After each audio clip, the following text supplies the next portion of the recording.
এই গাইজ আসসালামু আলাইকুম। আজকে আপনাদেরকে দেখাবো যে আমাদের সিলিং ফ্যানের যে কয়েল আছে, কয়েলের মধ্যে দুইটি পার্ট আছে। একটা হচ্ছে স্টার্টিং কয়েল পার্ট আর একটা হচ্ছে রানিং কয়েল।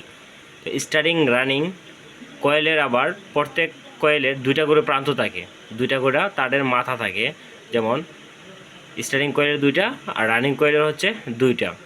আমরা এখন একটি পুরাতন সিলিং ফ্যানের যে পুরাতন কয়েলের যে স্টার্টিং রানিং কয়েল ঠিক আছে কিনা, হ্যাঁ, ওইটা চেক করব। এখন আমরা প্রথমে চেক করব স্টার্টিং হচ্ছে ভিতরের সাইডটা, কয়েলের ভিতরের সাইডটাকে স্টার্টিং কয়েল বলে। আমরা এখন স্টার্টিং কয়েল চেক করব যে কয়েলের কানেকশন ঠিক আছে কিনা। হ্যাঁ, কয়েলের কানেকশন ঠিক আছে। আমরা কিভাবে বুঝলাম? যে দুই প্রান্তে আমরা যখন সিরিজ লাইন ধরবো তখন যদি বাতি জ্বলে ওঠে, যে সিরিজ ল্যাম্পের বাতিটা জ্বলে ওঠে, এর মানে বুঝবো যে এটা কন্টিনিউটি, মানে এটা ভিতরে যে কানেকশন ঠিক আছে। এখন আমরা চেক করব যে স্টার্টিং কয়েলের সাথে বডি আছে কিনা। তাহলে স্টার্টিং কয়েলের এক প্রান্তে ধরবো আমরা সিরিজ লাইনের এক প্রান্ত, না স্টার্টিং কয়েলের এক প্রান্ত, আরেক প্রান্ত ধরবো আমরা বডিতে। এর মানে আমরা বুঝতে পারলাম কি, বডিতে লাগানোর পরেও কি বাতি জ্বলে না, এর মানে স্টার্টিং কয়েল বডির সাথে সংযোগ নয়। হ্যাঁ, এখন আমরা রানিং কয়েল চেক করব যে রানিং কয়েল ঠিক আছে কিনা। রানিং কয়েলের দুই প্রান্তে আমরা সিরিজ যে লাইন আছে সিরিজ লাইনটা ধরবো। সিরিজ লাইন ধরার পর যদি বাতিটা জ্বলে ওঠে তাহলে আমরা বুঝবো যে আমাদের স্টার্টিং কয়েলটাও ভালো আছে। আমরা কয়েলের মাথা খুঁজে পাচ্ছি না, এই পাইছি মাথা, এর মানে আমাদের স্টার্টিং কয়েলটাও কি আছে, ভালো আছে। এখন আমরা চেক করব যে স্টার্টিং কয়েলের সাথে বডি আছে কিনা, মানে বডির সাথে স্টার্টিং কয়েলের সংযুক্ত আছে কিনা, না নাই।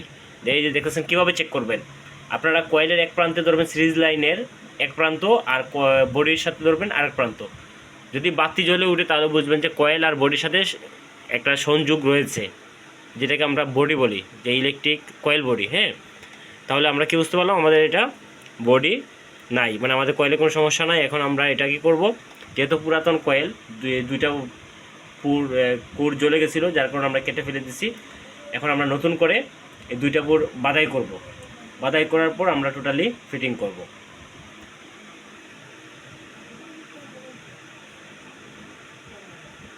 তো আপনাদেরকে আমরা দেখাবো কিভাবে একটা ফ্যান শুরু থেকে কিভাবে খুলতে হয়, তারপর এটা কিভাবে খুলতে হবে, কিভাবে এটা টেস্ট করতে হবে, যেটা কয়েল ভালো আছে কিনা বা ক্যাপাসিটার ভালো আছে কিনা, এ টু জেড সম্পূর্ণ ভিডিও আপনাদেরকে তুলে ধরবো। আর ভিডিওর মাধ্যমে আপনাদেরকে দেখিয়ে দিব কিভাবে আপনারা চেক করবেন।